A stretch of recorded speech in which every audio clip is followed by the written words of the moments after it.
Peter Pan and Wendy, Chapter 8, Ups and Downs. The waters rose steadily till they were touching Peter's toes. It would not be long before they swept him away. He watched without interest. Something was moving on the lagoon. It looked like a piece of floating paper, very like a bit of the kite. The queer thing was that it was going against the tide and seemed to be trying to steer its course towards Peter. When it came closer, he recognized that it was not a piece of paper, but the Never-bird on her floating nest. She had come to try and save him, and she told him so. But Peter did not understand the bird language, neither was she very good at his. So the Never-bird, being exhausted with her efforts to reach him, and Peter being weak because of his wound, they bawled feebly at each other until each lost its temper at the other one's stupidity. But the Never-bird was a decent creature, and as Peter had been kind to her before, she was resolved to be grateful at all costs. She made one last effort and pushed the nest against the rock. Then she flew up off her eggs, and Peter understood at last. He waved his thanks as she hovered above him. She was watching to see what would happen to her two large white eggs. Peter was himself doubtful what to do with them, but as you know, he was never long at a loss for ideas. He perceived Starkey's hat, a deep, broad-brimmed, watertight tarpaulin hanging on a stave which jutted out of the rock, having once marked the site of Buccaneer's buried treasure, and he gingerly removed the eggs into this hat and sent it afloat. It went beautifully. He then drew out the stave, set it in the nest for a mast, and put his shirt on it for a sail. The Never-bird alighted on the hat and sat comfortably on her eggs. She and Peter, both cheering, drifted in opposite directions. Strange to say, Peter reached the house under the ground only a minute or two later than Wendy, who had been wafted to and fro by the kite, and they all sat up half the night, relating their enormous adventures. After this eventful day, the Redskins became their particular friends. The rescue of Tiger Lily could not be repaid by mere thanks. So the Redskins stood on guard all night among the hollow trees, and by day they smoked the pipe of peace, and they bowed themselves to the earth before Peter, calling him the Great White Father. This pleased him immensely, and he addressed them in a lordly way as they grovelled at his feet. They took no notice of anyone else's feet, though, and they were inclined to speak of Wendy as a squaw. She did not approve of that. One Saturday evening, the whole family was happily gathered together in the underground home after a high tea, unfortunately a make-believe one. Wendy was busy with a great basket of stockings to mend, by no means make-believe. Peter had come in with his hands full of nuts for the boys. He had also been waiting near the crocodile until its clock struck, so as to get the correct time for Wendy. She liked things just so. He joined the children, who had put on their nighties, in a splendid dance pillow fight. They pretended to be scared of their own shadows and whacked the shadows gloriously with the pillows. Then Wendy, having put her family to bed, started telling them the story they loved best, and which Peter hated most. As a rule, he left the room when she began it, or stopped his ears. But this time he stayed on his mushroom stool and listened, much against his will. The story, which had no name, was about Mr. and Mrs. Darling and their 3 children and their faithful nurse called Nana, and it told how the children flew away one night, leaving their little empty beds, and how they stayed away for years, having a lovely time, because they knew the nursery window would always be left open for them to fly in again. And in the very far end, They did return, but Peter gave a hollow groan, so that Wendy ran to him anxiously and asked, "Where is it, Peter?" For it sounded like an indigestion, and a sharp one at that. Peter replied, "It isn't the sort of pain you think. It is because I must tell you something that hurts. Wendy, you are quite wrong about mothers. I used to think the same as you do, that the window would always be left open. So I stayed away for ever so long. But when I flew back, my mother had forgotten me. The window was shut and fastened, and there was another little boy asleep in my bed." Wendy, John, and Michael heard this with horror. They cried to each other, "Let us go home tonight at once." They meant, before there's time to put other children in our beds. The lost boys were terribly upset, and indeed were inclined to chain up Wendy, so that she would not forsake them. But Peter was more don't-care-ish than ever. He did not ask Wendy to stay, or show any feeling of any sort. She asked him to arrange for their going back right away, and he took this request quite coolly and calmly. He went out forthwith and instructed the Redskins to guide Wendy and her brothers through the wood, and he sharply ordered Tinkerbell to take them home across the sea. As may be guessed, this was all swank and show-off on Peter's part. He minded Wendy's going so much that every inch of him felt toothache, but he was not going to let her know it. The motherly Wendy was very sore at Peter's never-minding and at leaving the lost boys. She saw them looking so forlorn that she invited them all to come home with her. "I am almost sure," she said, "I can get my father and mother to adopt you."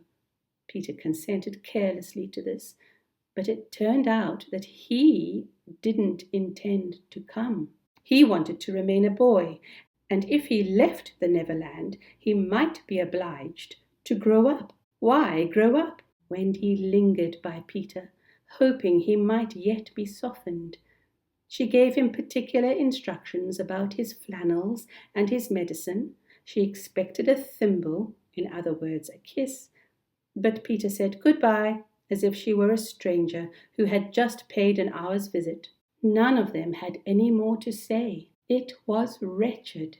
Tinkerbell rushed out to lead the way, and at that exact moment the pirates, who had been stealthily massing in the wood, made their ferocious attack upon the unsuspecting Redskins. Never was there a more deafening hullabaloo. Shrieks, yells, whoops, curses, shots, clash of steel trampling to and fro in furious combat.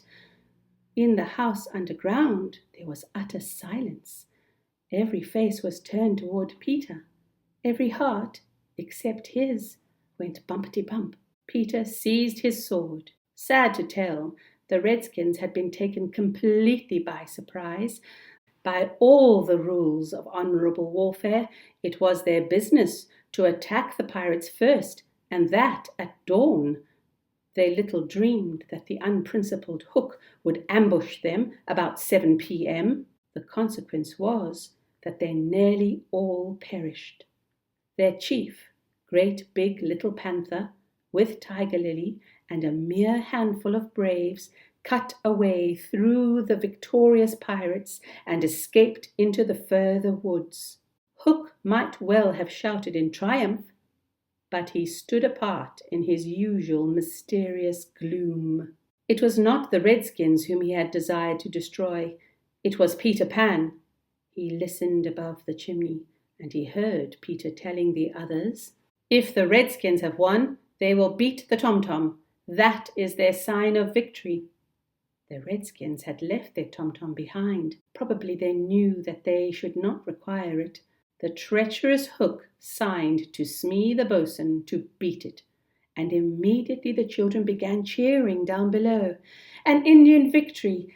Hurrah! Goodbye, Peter, goodbye!" They came eagerly up their hollow trees and fell straight into the clutch of the pirates. The boys were flung from hand to hand until they dropped at the feet of the dark pirate, who trussed them and gagged them one by one. There was no time for any to cry a warning to the others, so that Wendy, who came last, was thunderstruck at the sight she saw. Hook lifted his hat to her, offered her his arm, and led her with horrid politeness to witness the tying and gagging. The boys were thrown into the little house, and 4 pirates bore it away to the shore, singing their hateful chorus as they went. The rest followed, chuckling in triumph. Hook remained alone, plotting and planning. He had captured 8 boys and Wendy, but where was Peter Pan? After long thought, the pirate captain let himself down the largest hollow tree. He found himself looking into the big underground room with the great bed and the cheery fire, and on the bed lay Peter, sound asleep. Peter had played on his pipes a while after the others left, to show himself that he did not care. He had not taken his medicine, which Wendy had left all ready for him, because he thought it would annoy her if she knew. Then he had fallen asleep, not sure whether he was laughing or crying. Hook could not get right into the room to make an end of Peter, as he wished, for a door which he was unable to open was at the bottom of the hollow tree, but he had a deadly poison which he always carried about with him, and by making a long arm over the door, he was able to add 5 drops of this poison to Peter's glass of medicine. "That's done for him," he hissed. He crawled up the tree again, muffled himself in his cloak, and stole away again through the wood, muttering strangely. Peter slept on for hours. He was wakened by a tapping at the door of his tree, a soft and stealthy tapping. He cried, "Who are you?" again and again, but no answer came. Only the tapping was repeated. At last he heard a charming tinkle say, "Let me in, Peter." Tink, for of course it was she, appeared wildly excited. She told him all in one breath how Wendy and the boys were prisoners, bound and gagged upon the pirate ship. Peter sprang for his weapons, and he caught sight of his medicine. At least he could do one thing to please poor Wendy. He might not succeed in rescuing her, but at any rate he could take his medicine. "No, don't touch it," Tink shrieked. "It's poisoned. Hook poisoned it." "Poisoned? Don't be so silly. How ever could he have got down here?" "I heard him talking to himself in the forest," said Tink. "He was jolly well pleased with himself too, because he had poisoned you."